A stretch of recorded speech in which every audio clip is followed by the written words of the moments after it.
আমাৰ যোৱা 3 দিন আগত তামিলনাডুৰ পুলিচৰ টিম এটা আহিছিলে, তেওঁলোকৰ স্পেচিয়েল চাইবাৰ টিম আহিছিলে মৰিগাঁওলৈকে, আৰু আহি ইয়াত তেখেতসকলে ইয়াত আছিলোঁ এদিন। আহি পেলাই এটা কেছ সংক্ৰান্তে আহিছিল যে তাত এজন মানুহে কমপ্লেইন কৰিছিলে যে তেখেতক মানে বিভিন্ন ফোন নম্বৰত ফোন কৰি পেলাই ডিজিটেলি এৰেষ্ট কৰা বুলি এটা তেওঁ কমপ্লেইন কৰিছিলে। বিভিন্ন ভয় ভাবুকি দেখুৱাইছিলে। তেখেতক কৈছিল যে তেওঁৰ ফোন নম্বৰকেইটা টেৰৰিষ্ট এক্টিভিটিজত ইউজ হৈ আছে, তেওঁৰ ল'ৰা ছোৱালী ড্ৰাগছ লৈ পেলাই ধৰা পৰিছে, এনেকুৱা বিভিন্ন ভয় ভাবুকি দেখুৱাই তেওঁৰ পৰা প্ৰায় 88 লাখ ৰুপিজ লৈছে। আৰু সেই সংক্ৰান্তে সেই টিমটো আহিছিল আৰু আমাৰ লগত যোগাযোগ কৰিলোঁ।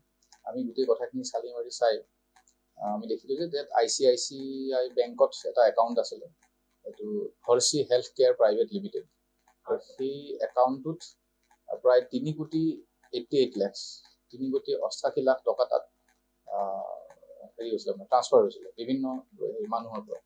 আৰু সেই সংক্ৰান্তে সেই টিমটোৱে আমি জাগিৰোডৰ পৰা পাৰ্থপ্ৰতিম বৰা নামৰ এজন ব্যক্তিক আমি আটক কৰিছিলোঁ আৰু তেওঁলোকক চমজাই দিছিলোঁ। আৰু পাৰ্থপ্ৰতিম বৰাই গুৱাহাটীৰ জু ৰোডত তেওঁৰ অফিচ এটা আছিলে, সেই অফিচটোত থাকি পেলাই এইবিলাক কাম কৰা বুলি তেখেতসকলে আমাক ক'লে, আৰু হৰ্ষি হেল্থ কেয়াৰ প্ৰাইভেট লিমিটেড।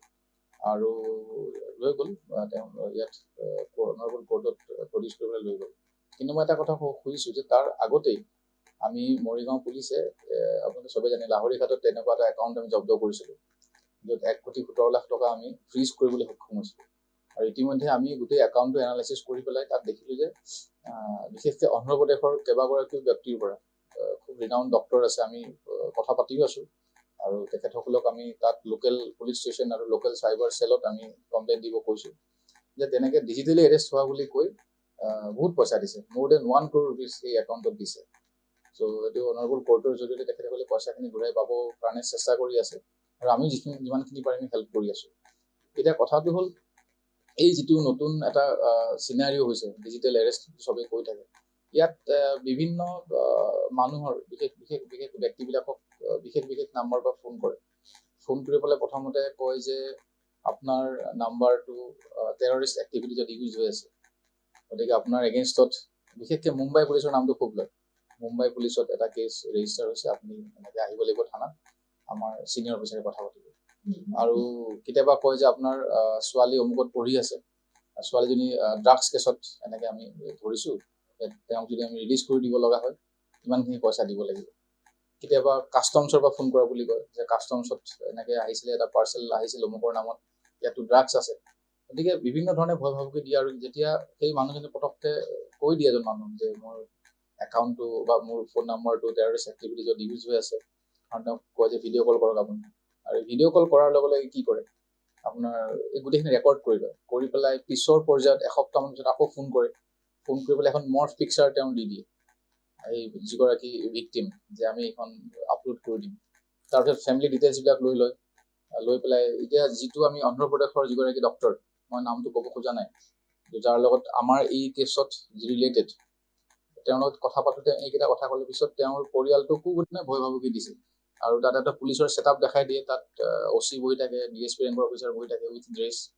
তো আমি তদন্তত এতিয়ালৈকে দেখিছোঁ যে মেক্সিমাম এনেকুৱা ধৰণৰ কেছবিলাকত একাউণ্টবিলাক বেচিকেলি ইণ্ডিয়াৰ, মানে ভাৰতবৰ্ষৰ বিভিন্ন মানুহৰ নামত থকা একাউণ্টবিলাক তেওঁলোকে ইউজ কৰে।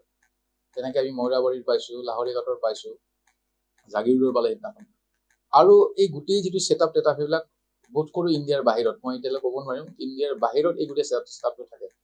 আৰু যিমানখিনি আমাৰ তদন্তত আমি গম পাই আছোঁ, এই এটা পুলিচ ষ্টেচন বনাই অমুকত এটা আমুক পুলিচ ষ্টেচন দেখায়, ক'ৰবাত কয় মুম্বাই পুলিচ, লিখি থৈ দিয়ে। ত' সেইবোৰ আপোনাৰ ইণ্ডিয়াৰ বাহিৰৰ যিবিলাক হেৰি আছে, কাণ্ট্ৰি আছে, বিশেষকৈ চাউথ ইষ্ট এছিয়াৰ কাণ্ট্ৰিবিলাকত এনেকুৱা ধৰণৰ ছেটআপ থাকে বুলি আমি গম পাই আছোঁ।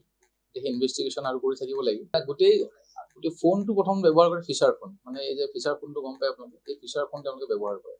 আৰু সেইটো কৰাৰ পিছৰ যিবিলাক কল আহে, এইবিলাক +99 লাগি থাকে, +66 লাগি থাকে, এইবিলাক অলপ বাহিৰৰ, outside the state of outside the country. সেই সংক্ৰান্তেই আমি কৈছোঁ, আমি মৰিগাঁৱত আমি 3টা কেছ আমাৰ ৰেজিষ্টাৰ হৈছে আৰু মানুহ এৰেষ্ট কৰিছোঁ, একাউণ্ট হোল্ডাৰবিলাক এৰেষ্ট কৰিছোঁ, এজন পলাই আছে, আমি তেওঁকো এৰেষ্ট কৰি ল'ম। চ' বেচিকেলি এই কোনোবা বিশেষকৈ ইউ পি আৰু হাৰিয়ানা আৰু বেংগলোৰ, তাৰ মানুহৰ লগত ইয়াৰ যিটো চবেই জানে যে ইয়াত বিভিন্ন চাইবাৰ ক্ৰিমিনেল আছিলে, তেওঁলোকৰ তাত ভাল এটা লিংক আছিলে।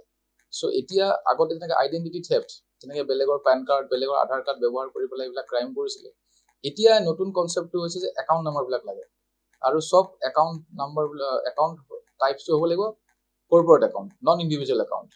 সেই কৰ্পৰেট একাউণ্টত এওঁলোকে বিভিন্ন মানুহৰ খুলি দিয়ে, খুলি দি পেলাই ছাপ'জ এক্সৰ নামত খুলি দিলে, খুলি পেলাই নিজে KYC দিব, দি নিজৰ ফোন নাম্বাৰটো তাত ইউটিলাইজ কৰি দিব। সেই একাউণ্টটো আকৌ পঠিয়াই দিব কোনোবা হাৰিয়ানা বেছ মানুহ, তেওঁ আকৌ পঠিয়াই দিব বাহিৰত যিবিলাক অপাৰেট কৰি আছে, আৰু এওঁলোকক এটা কিস্তি এটা অংক পইচা দিয়ে যে 10% পাব, 5% পাব। গতিকে সেই সংক্ৰান্তে আমি ইয়াত 3টা কেছ ৰেজিষ্টাৰ হৈছে, আমি মানুহ এৰেষ্ট কৰিছোঁ। আৰু এটা কথা কৈ দিওঁ, যোৱাকালিও আমাৰ অপাৰেশ্যন চলিছিলে এগেইনষ্ট চাইবাৰ ক্ৰাইম, আৰু আমি 3জন মানুহ লাহৰীঘাট থানাৰ পৰা আমি এৰেষ্ট কৰিছোঁ, যি নেকি বেংক ফ্ৰডৰ লগত জড়িত আছে, আৰু আমি পেন কাৰ্ড, আধাৰ কাৰ্ডো আমি উদ্ধাৰ কৰিবলৈ সক্ষম হৈছোঁ। যিকোনো খবৰৰ বাবে যোগাযোগ কৰক 7099017330 অথবা 7099017990।